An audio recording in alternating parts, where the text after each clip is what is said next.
Hi hello ಎಲ್ಲರಿಗೂ ನಮಸ್ಕಾರ. ನಾನಿವತ್ತು ಕಬ್ಬೇ ಇಲ್ಲದೆ ಕಬ್ಬಿನ ಜ್ಯೂಸ್ ಮಾಡ್ತಾ ಇದ್ದೀನಿ.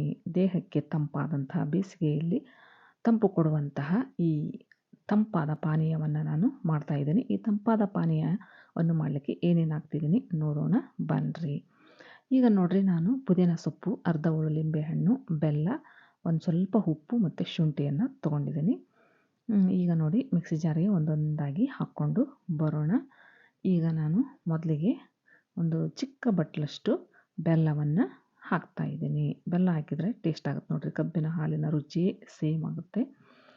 ಈಗ ನಾನು ಪುದೀನ ಸೊಪ್ಪನ್ನು ಹಾಕ್ತಿದ್ದೀನಿ. ಒಂದು 15-20 ಎಸಳಷ್ಟು ಪುದೀನ ಸೊಪ್ಪು, 1 ಇಂಚಷ್ಟು ಶುಂಠಿಯನ್ನು ಹಾಕ್ಕೊಳ್ತಾ ಇದ್ದೀನಿ. ಆನಂತರ 1 ಅರಳಷ್ಟು ಉಪ್ಪನ್ನು ಹಾಕಿದ್ದೀನಿ. 1 ಅರಳು ಉಪ್ಪು ಸಾಕು. ಈಗ ನೋಡಿ, ನಾನು ಒಂದು ಅರ್ಧ ಲಿಂಬೆಹಣ್ಣನ್ನು ಹಾಕ್ಕೊಳ್ತಾ ಇದ್ದೀನಿ. ಒಂದು ಅರ್ಧ ಲಿಂಬೆಹಣ್ಣಾದರೆ ಸಾಕಾಗುತ್ತೆ. ನಾನು 1.5 ಗ್ಲಾಸಷ್ಟು ಈ ಜ್ಯೂಸನ್ನು ಮಾಡ್ತಾ ಇದ್ದೀನಿ. ಈಗ ನೋಡಿ, ಕೊನೆಯಲ್ಲಿ ಸ್ವಲ್ಪ ನೀರನ್ನು ಹಾಕ್ಕೊಂಡು ಇದನ್ನು ನುಣ್ಣಗೆ ರುಬ್ಕೊಂಡು ಬರ್ತೇನೆ. ಈಗ ನೋಡಿ, ನಾನು ರುಬ್ಕೊಂಡು ಬಂದಾಯಿತು. ಈಗ ಈ ಮಿಶ್ರಣವನ್ನು, ರುಬ್ಬಿರುವಂತಹ ಮಿಶ್ರಣವನ್ನು ನಾನು ಜರಡಿಗೆ ಹಾಕಿ ಸೋಸ್ತೇನೆ. ನೋಡಿ, ಈ ರೀತಿ ಸೋಸ್ಕೊಂಡು ಚೆನ್ನಾಗಾಗುತ್ತೆ ನೋಡಿರಿ, ಮಸ್ತ್ ಆಗುತ್ತೆ, ಸೂಪರಾಗಿರುತ್ತೆ ಈ ಜ್ಯೂಸ್ ಮಾತ್ರ. ಕಬ್ಬಿನ ಹಾಲು ಕುಡಿದ ಹಾಗೇ ಆಗುತ್ತೆ. ನೀವು ಒಂದು ಸಲ ಮನೆಯಲ್ಲಿ ಮಾಡಿದರೆ ನಿಮಗೆ ಗೊತ್ತಾಗುತ್ತೆ. ನೋಡಿ, ಸ್ವಲ್ಪ ಬೆಲ್ಲ ಕೆಳಗೆ ಇತ್ತು, ಹಂಗಾಗಿ ಅದನ್ನು ಕೂಡ ಹಾಕ್ತಾಯಿದ್ದೀನಿ. ಈಗ ನೋಡಿ, ನಾನು ನೆಕ್ಸ್ಟ್ ಇದಕ್ಕೆ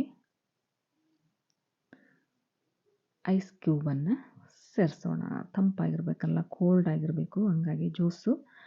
ಹಂಗಾಗಿ ನಾನು ಒಂದು 8-10 ಐಸ್ ಕ್ಯೂಬನ್ನು ಸೇರಿಸ್ತಾ ಇದ್ದೀನಿ. ಈಗ ಚೆನ್ನಾಗಿ ಕಲಿಸ್ಬೇಕು. ಕಬ್ಬಿನ ಹಾಲು ನೋಡ್ರಿ, ಹಸ್ರಾಗಿಯೇ ಇರುತ್ತೆ, ಅದೇ ರೀತಿ ಇದೆ.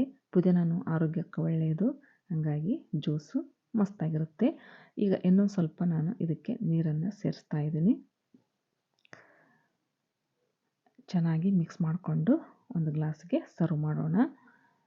ನಾನು ಮಾಡೋ ಈ ಜ್ಯೂಸ್ ನಿಮಗೆ ಇಷ್ಟ ಆಗಿತ್ತಂದ್ರೆ ಪ್ಲೀಸ್ ಒಂದು ಲೈಕ್ ಮಾಡಿ, ಶೇರ್ ಮಾಡಿ. ಹೊಸದಾಗಿ ನೋಡೋರು ನನ್ನ ಚಾನಲನ್ನು ಸಬ್ಸ್ಕ್ರೈಬ್ ಮಾಡಿಕೊಂಡು ಸಪೋರ್ಟ್ ಮಾಡಿ. ನೋಡಿ, ಈಗ ಗ್ಲಾಸ್ಗೆ ನಾನು ಸರ್ವ್ ಮಾಡ್ತಾ ಇದ್ದೀನಿ. ಇದು ಮಾತ್ರ ಸೂಪರಾಗಿತ್ತು ನೋಡಿರಿ. ಕಬ್ಬಿನ ಹಾಲು ಕುಡ್ದ ಹಾಗೆ ಆಗಿತ್ತು. ನನಗಂತೂ ಸೂಪರಾಗಿ ಇರುವಂತಹ ತಂಪು ಪಾನೀಯ ಅನಿಸಿತ್ತು. ನೀವು ಒಂದು ಸಲ ಟ್ರೈ ಮಾಡಿ ನೋಡಿ, ಯಾವ ರೀತಿ ಇದೆ ಅಂತ ಕಮೆಂಟ್ ಬಾಕ್ಸಲ್ಲಿ ಕಮೆಂಟ್ ಹಾಕೋದನ್ನು ಮರಿಬೇಡಿ. Thanks for watching. ಧನ್ಯವಾದಗಳು.